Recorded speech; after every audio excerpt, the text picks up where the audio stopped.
Bonjour et bienvenue à l'Église protestante évangélique de Plaisir. Nous avons la joie et le privilège de vous accueillir. Et à cause des restrictions sanitaires, nous préférons vous transmettre en vidéo live, en direct, ce culte ce matin. Le texte est Daniel chapitre 6 et 9.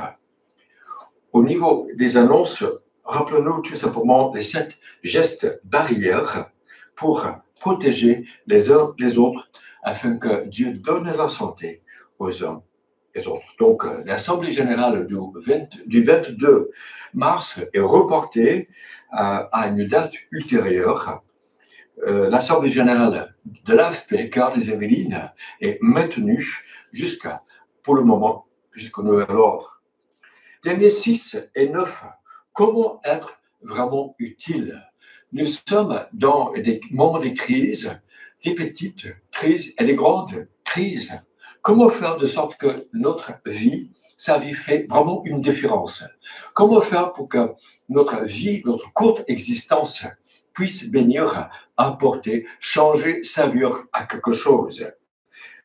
Patrick Bellamy nous dit quelque chose à cause des problèmes, des difficultés, des scandales, voire même, ils ont créé. Comment rester bon? Comment tenir dans une situation difficile, délicate, où parfois on est tenté de glisser ou de déraper? Comment avoir une vraie influence avec sa vie, tout en reconnaissant la bonté et la grâce de Dieu, la présence de Dieu au quotidien? Daniel, le prophète, avait à peu près 85 ans. Il est en exil, déporté quand il avait 17 ans. Et à cause de cette qualité, il est au service du roi et à cause de la providence, la souveraineté de Dieu. Et nous voyons maintenant que Darius, un nouveau roi, s'est mis en place. Et ce nouveau roi veut consolider son pouvoir. Il avait déjà entendu parler de Daniel. Donc, il le met en position de leadership dans son pays. Daniel se montrait, Daniel chapitre 6, au verset 3, Daniel se montrait supérieur aux autres.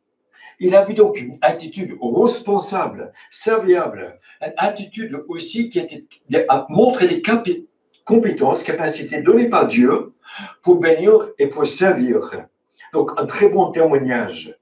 Par contre, c'est ça qui a créé des difficultés auprès des satrapes, auprès des autres responsables qui sont venus, parce que par jalousie, ils ont cherché l'occasion d'accuser Daniel. Mais lui avait une vie impeccable, irréprochable. Et quelle joie c'est d'être dans ce regard devant Dieu, devant un public qui, on a un tel témoignage, on fait le bien, on est promu à des postes, des situations pour bénir d'autres, mais qu'en même temps, d'autres peuvent ne pas trouver du mal dans sa vie, quand des mêmes qui cherchent. L'hôtel de ville a été créé, et plutôt les 107 statues sur la façade en 1882. Et sur cette façade, on voit les statues aussi de ceux qui ont cru, mis leur confiance en ce Dieu, le Dieu de la Bible. Et ils étaient élevés, ils étaient des personnes compétentes, des personnes aussi qui menaient une vie droite. On peut parler de Jean Goujon, sculpteur, pour le cours carré du Louvre, l'architecte Cerceau, qui a créé le Pont Neuf, aussi huguenot. Solomon de Brosse, architecte, qui lui-même a créé le Sénat dans le jardin de Luxembourg. Encore Goujon, qui a sculpté les 4 cariatides dans le Louvre. Le duc de Sully, premier ministre plutôt des armées et des finances sur le roi Henri IV, ou encore Solomon de Causse, ingénieur, créateur de la machine à vapeur. Et quant aux femmes, on trouve aussi leur place dans l'histoire de la France. Marie Stuart, mère le roi James d'Angleterre, un croyant ferme, et aussi Jeanne d'Albrecht, mère de Henri IV. Comme ces personnes illustres, nous pouvons, comme Daniel, marquer l'histoire, marquer les périodes de notre temps. Alors, quand on cherchait, Daniel était seul. Daniel était irréprochable. On dressait une loi immuable qui ne pouvait être changée. Et on se précipite, tous les autres conseillers, contre lui, vers le roi Darius pour lui dire qu'il y a un homme qu'il faut plutôt déclarer, promulguer une loi, un décret, qui dit que c'est toi qui es Dieu. Oh, Darius, ça lui va bien, ça semble pas mal. Pendant 30 jours, on va dire aucune autre prière, sauf à moi. Et donc, par la flatterie, il cède. Il est impressionné. C'était une situation impressionnante. C'est 120 responsables qui se précipitent. On crée une loi, on l'élève par flatterie. Et que fait Daniel? Chaque jour, selon ses habitudes, au verset 10, il se mettait à genoux et il priait son Dieu. Il se tourne vers Jérusalem, saccagé, brûlé, mais il veut servir Dieu coûte pour coûte. Il ne se laisse pas impressionner, balloter comme le roi ou comme les responsables. Alors ces hommes donc se précipitèrent et trouvèrent Daniel en train de prier et de supplier son Dieu. Alors le roi fut très attristé parce que le piège a fonctionné et il est obligé, par cette pression publique, de donner l'ordre de faire venir Daniel et de le jeter à la fosse au lion. Ça coûte. Quand on sert Dieu, il y a donc cet étau, cette fosse au lion, quelque part, ces pièges qui viendront. Comment faire? Daniel, maintenant, est un vieil homme. Ça fait des décennies qu'il sert l'Éternel, son Dieu. Il ne se décroche pas, même sous menace. Il ouvre sa fenêtre. Les gens se précipitent. On constate qu'il enfreint la loi, qu'il est coupable. Mais Daniel sait que son peuple qui le précédait, qui ont ignoré leur Dieu, l'Éternel, c'est pour cette raison, ils sont renvoyés. Lui-même, il avait pris dès sa jeunesse la résolution du cœur d'aimer Dieu, de le servir seul. Mais comment faire quand votre fidélité, quand il semble que vous êtes seul contre le monde et quand le peuple, personne ne constate, personne ne semble apprécier, ni le roi, ni les collègues. Il y a l'histoire qui est racontée par Brian Chappell, qui est enseignant dans une faculté de théologie et aussi écrivain de livres sur la prédication. Il disait qu'il y avait un homme âgé de nom de Earl dans son église. Et il était comme une pierre de fondation de cette église. Il servait du bon cœur sans jamais se plaindre. Et quand il y avait des problèmes ou des difficultés, il répondait avec fidélité et avec droiture. Alors, Earl n'avait pas toujours pourtant la vie facile. En tant que jeune, il était obligé de s'occuper de la ferme familiale à cause de la santé de ses parents. Plus tard, dans la vie, il s'est marié, il avait des enfants et il y avait un boom de charbon dans sa ville. Et d'un coup, il pouvait s'investir. Il a vendu sa ferme, il a acheté pour lui-même et sa femme et pour ses enfants des maisons. Ça semble que tout allait bien. Mais pour des raisons d'écologie, on a fermé des mines de charbon et lui, il a tout perdu, les maisons de ses enfants, sa maison, il était ruiné de nouveau, mais il servait Dieu. Il ne passait pas à l'amertume. Il ne cédait pas non plus à la pression injuste de se débarrasser injustement de ses dettes. Il a assumé tranquillement. À quoi ça sert? Et pourtant, Earl, dans sa tranquillité, n'a jamais cédé. Il est resté sous la pression. Il est resté celui sur qui on peut compter. Il a encouragé ceux qui perdaient tout. Et il est resté fidèle à Dieu. Les crises sont venues, sont passées. Les crises financières, les crises même dans l'Église, les pasteurs sont venus et repartis.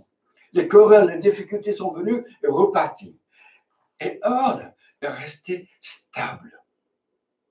Et à cause de cet homme, Brian Chappell témoigne, la petite église qu'ils avaient continué même, prospéré, bien plus que toute autre chose, programme, construction, pasteur, des hommes comme Earl, fidèle, inébranlable, droit.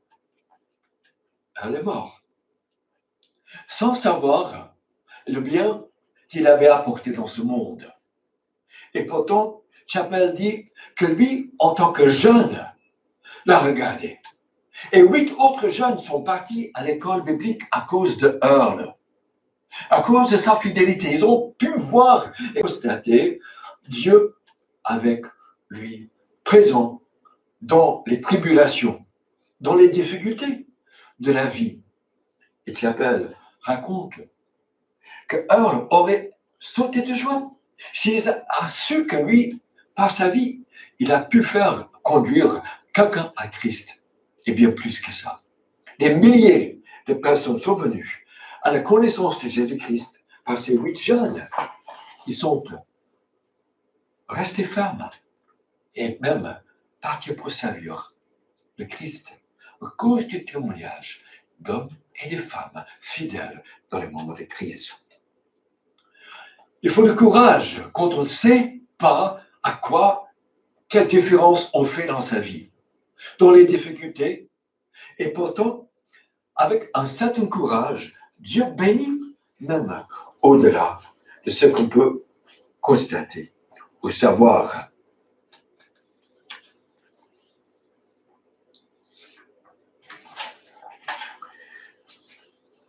Le roi, donc, le lendemain, il revient pour demander si le Dieu de Daniel qu'il a servi avec persévérance, a pu le délivrer.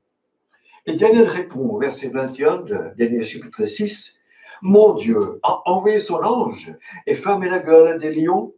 Ils ne m'ont fait aucun mal parce que j'ai été trouvé innocent devant lui.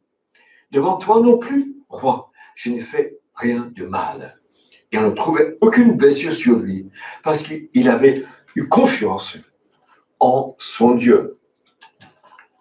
La loi des Mèdes et des Perses ne pouvait être abrogée, mais Dieu l'a fait.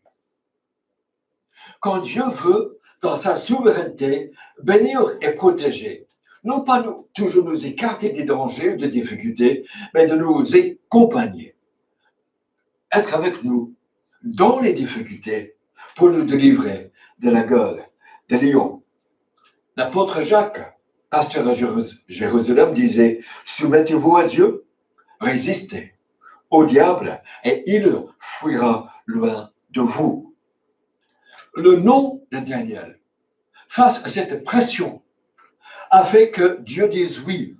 Et le diable était obligé de le laisser tranquille. Finalement, dans la main de Dieu, même dans la tanière, il n'y avait aucun endroit plus sûr que dans la main de Dieu. Les méchants, le roi Darius les a ramassés, les a renvoyés tous dans cette fosse aux lions. Un jour, les méchants seront livrés à la colère juste d'un Dieu qui tient parole. Considérons-nous donc que maintenant les tribulations pour ce moment sont légères par rapport à la joie éternelle que nous jouirons dans la présence de notre Dieu. Vincent et Margaret Crosset, dans les années 1940, ont quitté le pays pour aller apporter l'évangile en Chine continentale.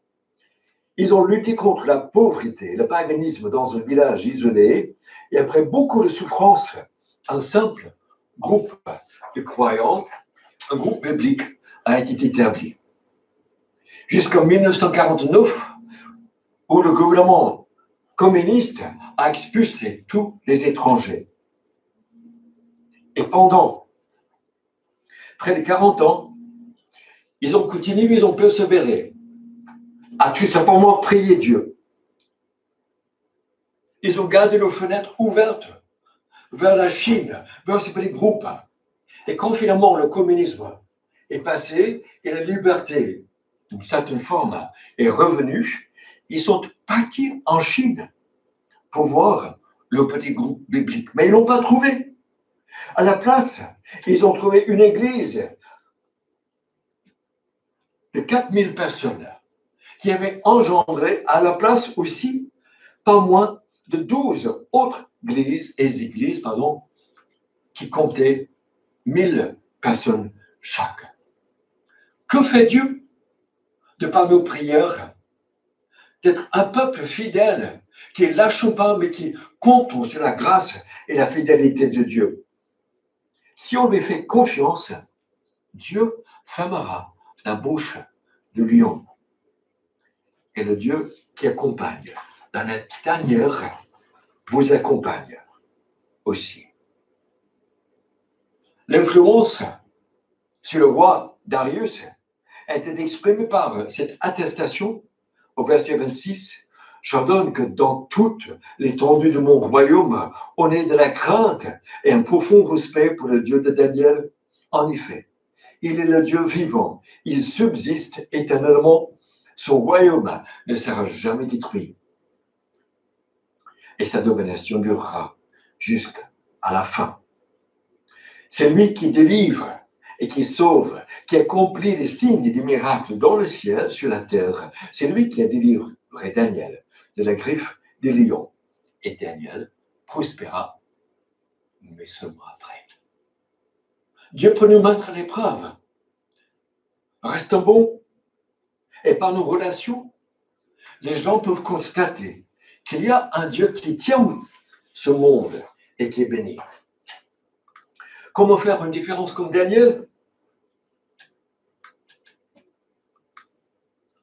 Dieu prépare un peuple avec un bon témoignage, un peuple irréprochable, intègre, qui le craint plus que de se laisser impressionner par ce monde. Un peuple aussi qui s'attache à sa parole et à la prière. Peut-être que Dieu aussi vous prépare, sans doute, comme Daniel, qui était d'une famille noble, qui a tenu bon depuis sa jeunesse, et puis qui est passé dans un ministère expérimenté, un ministère éprouvé du conflit, d'opposition et de défis. Dieu donc, dans nos crises, aujourd'hui,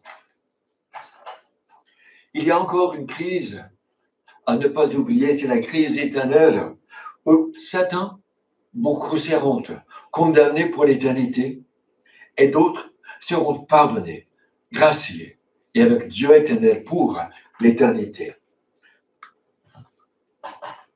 Comme les 70 ans sont passés de la prophétie de Jérémie, Daniel les lit et constate que c'est le temps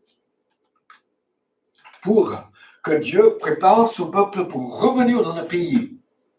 Or Daniel, qui aimait Dieu, qui aimait aussi le peuple de Dieu, qui était conscient que de par sa vie, il pouvait faire une différence, il se tourne vers le Seigneur et commence à supplier.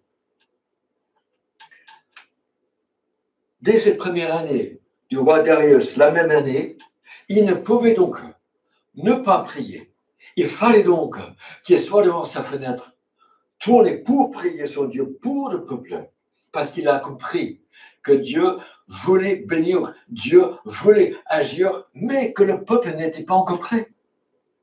Que quand Dieu veut bouger, il veut agir, il veut délivrer, il veut sauver, c'est parce il suscite quelqu'un qui se soulève pour aller à genoux, comme Daniel qui tournait sa face vers Dieu dans la prière des supplications, le jeûne et le sac et le sombre.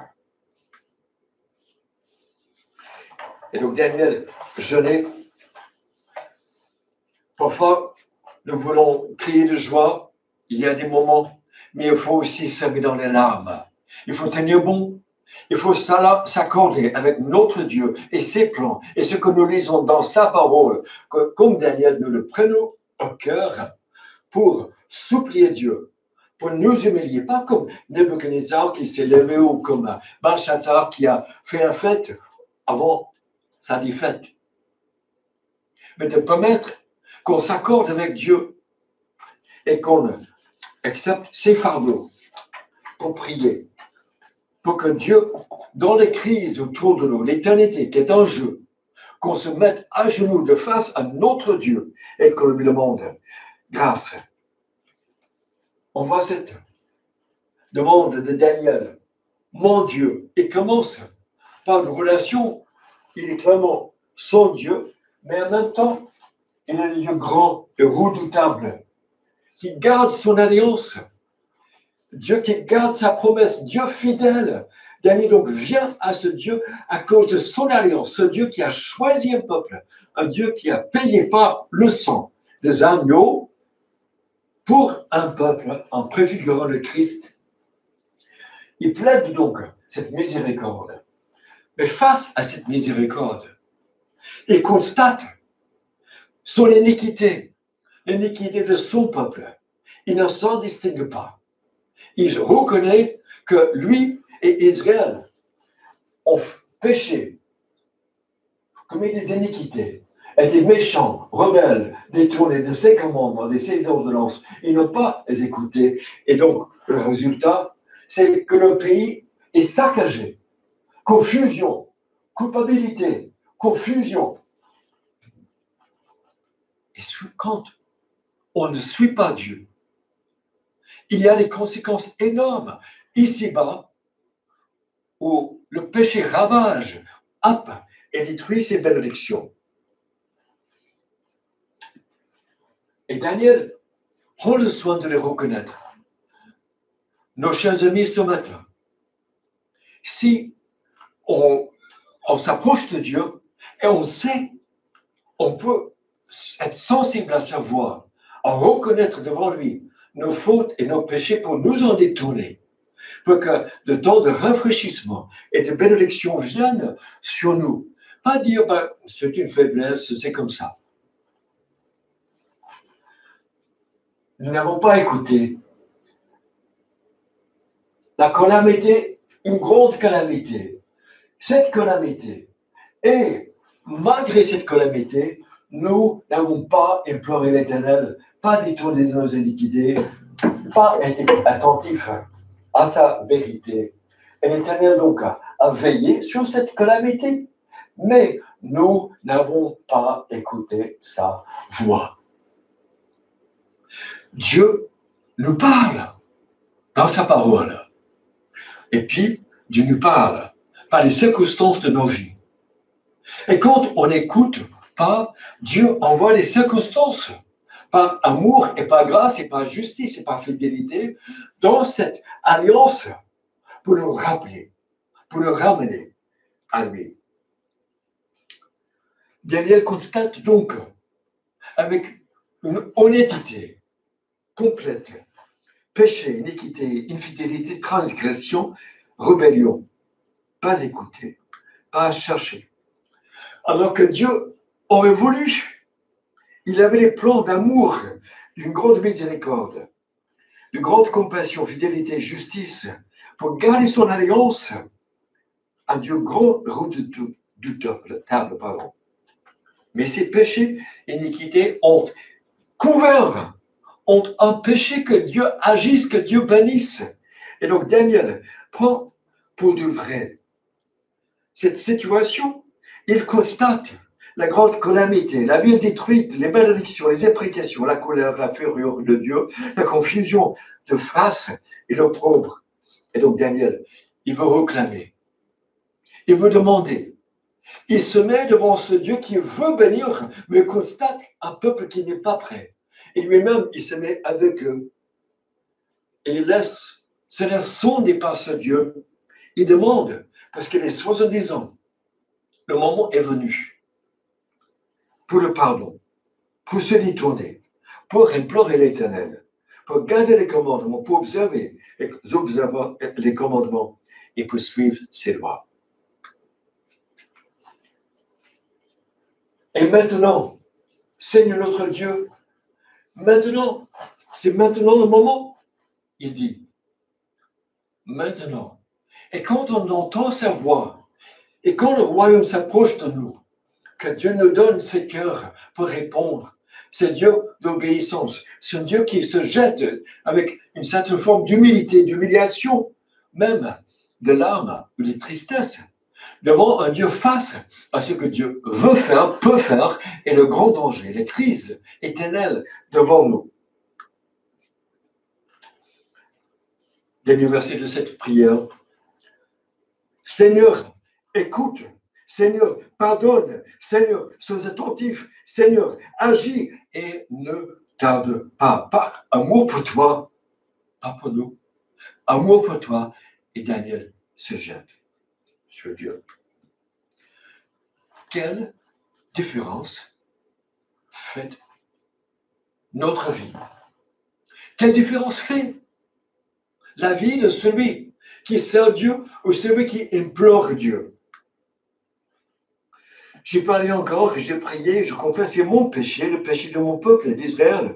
Je présente mes supplications à l'Éternel, mon Dieu, en faveur de la sainte montagne de mon Dieu. Je parlais encore dans ma prière quand l'homme Gabriel, l'ange, que j'avais vu précédemment dans une vision, s'approchait de moi d'un vol rapide au moment de l'offrande du soir. Et il m'a dit, Daniel, je suis venu maintenant pour ouvrir ton intelligence. Et lorsque tu as commencé à prier, la parole est sortie. Je viens pour te l'annoncer car tu es un bien-aimé. Sois attentif à cette parole et comprends. Dieu exauce, Dieu répond, Dieu écoute. Dans son temps, quand nous persévérons, quand nous ne lâchons pas, quand nous sommes vrais, pour dire avec Dieu ce que lui, il dit sur nous et sur ce qu'il veut faire sur cette ville, que nous reconnaissons honnêtement, Dieu agit. Daniel donc avait de l'influence. Dieu veut que nous soyons un peuple d'influence. Il avait un esprit excellent. Le roi l'a promu à une position la plus élevée du pays. Il était irréprochable même devant ceux qui cherchaient à le couler. Il croyait la parole de Dieu et cause de la parole, de ce qu'il a entendu. Il réclamait ses promesses. Il s'est humilié. Il s'est mis devant Dieu, dans cette brèche, devant Dieu et les hommes pour réclamer sa grâce et bénédiction. Et Dieu l'a appelé un bien-aimé. Dieu nous prépare par des circonstances de notre vie. Soyons attentifs. Il a préparé Daniel. Et dans ce chapitre 9, nous voyons donc, il y a eu combat pour le peuple. Il lui fait passer par les eaux profondes. Une formation aussi par l'expérience dans le pouvoir. Daniel avait de l'influence. Et à cause de son caractère, il marchait avec Dieu, Dieu l'a élevé. Il avait cette intimité avec Dieu. Il croyait à sa parole et la prière. Il avait l'intégrité, la justice. Et aussi, il a compris la promesse de Dieu. Il intercède. Et nous, quelle différence notre vie fera-t-elle? Si on reste bon, on compte sur ce Dieu qui délivre. Et bien qu'on passe par la tanière, par les crises, par les accusations, Soyons un peuple droit, attaché à notre Dieu, à sa parole. Et regardons aussi au plan de Dieu pour ce monde. Qu'est-ce que Dieu veut faire pour bénir à travers de vous et de moi? L'Église a besoin de vous. Dieu a besoin de vous. Il veut compter sur nous. Il est en train aussi de façonner votre vie. Les qualifications des diacres et des diaconesses, des serviteurs sont claires dans la parole de Dieu. Aspirons donc, prenons au cœur ces qualifications, ces qualités, pour que Dieu bénisse ce monde à travers de nous, ensemble. Comment avoir donc une vie d'influence? L'esprit excellent, qui craint Dieu, qui se tourne vers Dieu. Un bon témoignage donc, irréprochable, intègre, qui comprend les promesses de Dieu, qui compte sur Dieu dans les difficultés, son alliance, ce Dieu fidèle qui veut bénir et qui veut donc traiter avec sérieux le problème le plus grave, c'est le péché qui nous happe de l'intérieur, qui détruit et qui nous sépare des problèmes, de la grâce de Dieu. Et donc, à faire confiance à Dieu et à nous attacher à son plan de salut. Père éternel, nous voulons tout simplement te remercier pour le Seigneur Jésus-Christ. Le peuple est retourné dans le pays. Tu as écouté la prière. Tu as été fidèle à tes plans de bénir ce monde par le peuple que tu avais choisi. Malgré les difficultés, ils sont rentrés dans le pays. Tu as donné le Messie. Et à cause de lui, les péchés ont été expiés. Tu as béni, ton règne vient donc parmi ton peuple. Sonde-nous, prépare-nous, que tu trouves en nous ces qualifications, d'être ces personnes que tu veux que nous soyons, un peuple donc qui te cherche, un peuple fidèle, un peuple qui ne se laisse pas intimider par les pressions, par les désirs de ce monde, mais plutôt par un Dieu qui est béni, un Dieu qui protège, un Dieu qui élève, un Dieu aussi qui voit et qui constate et qui veut délivrer autour de nous. Fortifie-nous, fortifie ton peuple ce matin, cette semaine, au nom de Christ. Amen. Bon dimanche.